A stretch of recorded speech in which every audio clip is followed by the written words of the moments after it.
So, paano daw ang pagtimpla nito? Okay, so ang sabi dito, ang kinagandahan sa supplement na to, hindi lang para sa mga adult, pwede rin sa mga baby at bata, mga children. So, 6 years old pataas. So, i-explain ko sa inyo kung paano ang pagtimpla. So, ito baso, naka-ready ng baso ko. Yan.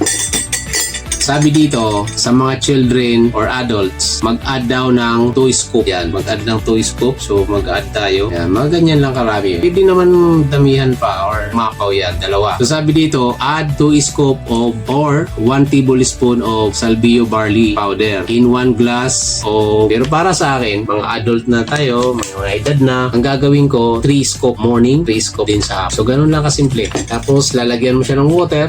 Yan. Normal water lang ginagawa ko. Hindi ko binubuhos kagad ng maraming water. Ang ginagawa ko, konti lang muna para ayos siyang matunaw. Right? So, tandaan, pag mga children, mga adult, 2 scoop. Pag mga pang prevention lang. Pero kung may sakit, gusto mo ma-boost ang immune system mo, gusto mo ma-detox, 4 scoop to 8 scoop sa isang baso. Lakihan mo na rin ang baso. Siguro mga 250 ml, 500 ml na water, pwede yun.